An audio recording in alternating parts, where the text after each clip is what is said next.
So, how might you benefit by coming to a soul sanctuary circle?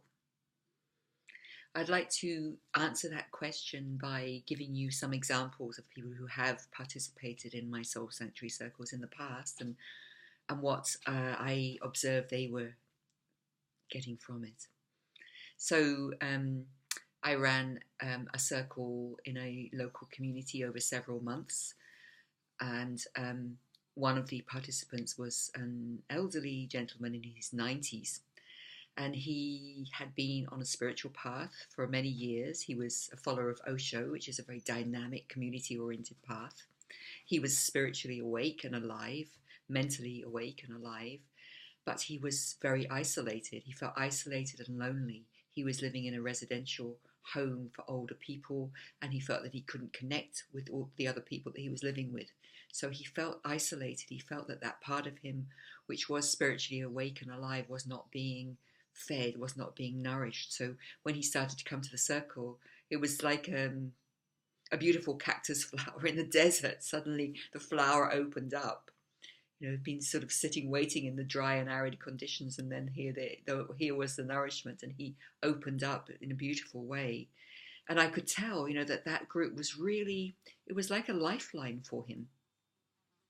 In the same group, there was a young man in his early 30s, and he was very connected in the local community. He was active. He knew a lot of people, but he had been on a very deep healing journey. He'd had some very sad, tragic things happen in his life.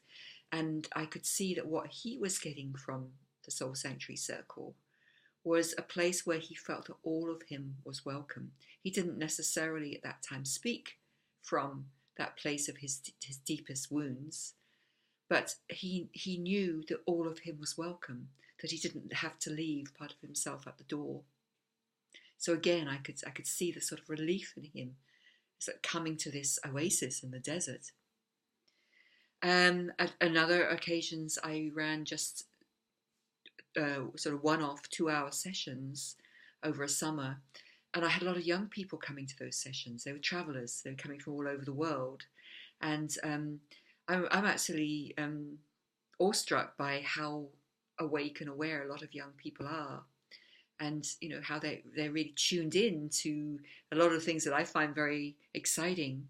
So the theme that we were exploring in those 2-hour sessions was transition. What does it mean to be in transition?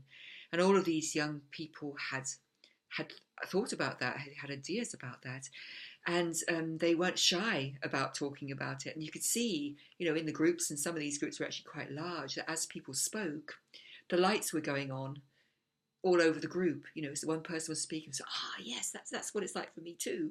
We were actually in that process of finding a common language, of bringing our innermost feelings and out into the open, and finding a language to them, so that we could connect. We were connecting with each other. It was exciting. It was inspiring. So the inspiration was something that was being co-created right there and then. On another occasion, I ran a couple of circles where along the theme of sitting with death, and I invited people many of whom were professionals, either professional healers or counselors or therapists, or people who'd done a lot of their own inner work. And over the course of those 2 sessions, the transformation in the room was palpable. I could feel the atmosphere lightening. And some of those people there, they said, this is the first time I've really talked about my grief, because I can't even talk about this to my partner.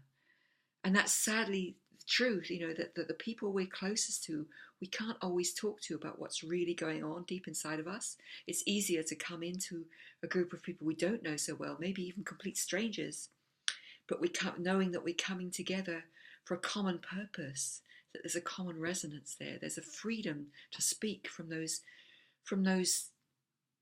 deep parts of ourselves, and to be heard, and to have those parts of ourselves witnessed and welcomed.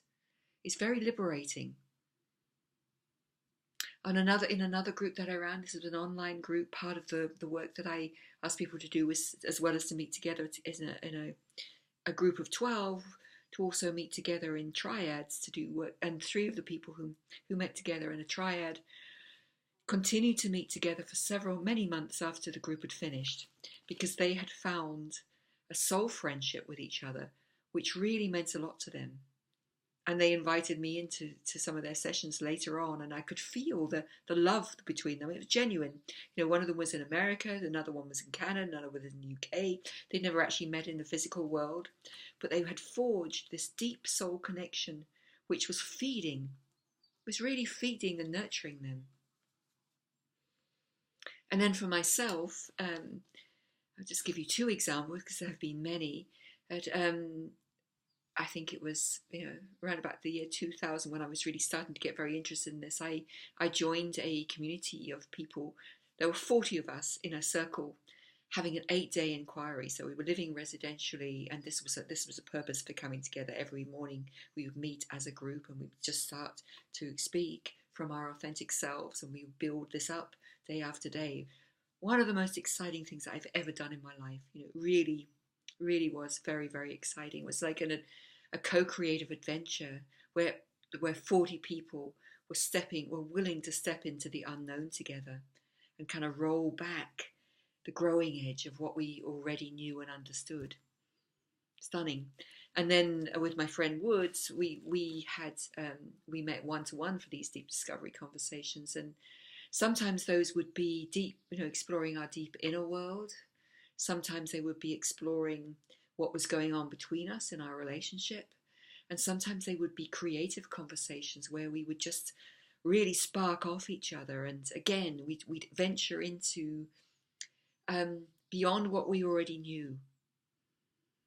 So I don't know what the Soul Sanctuary conversations would give you because you're a unique individual.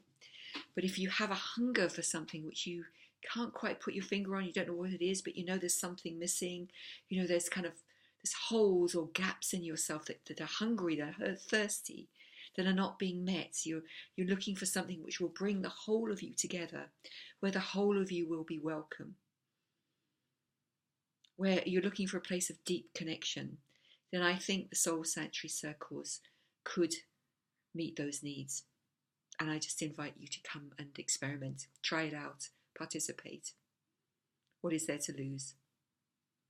Thank you.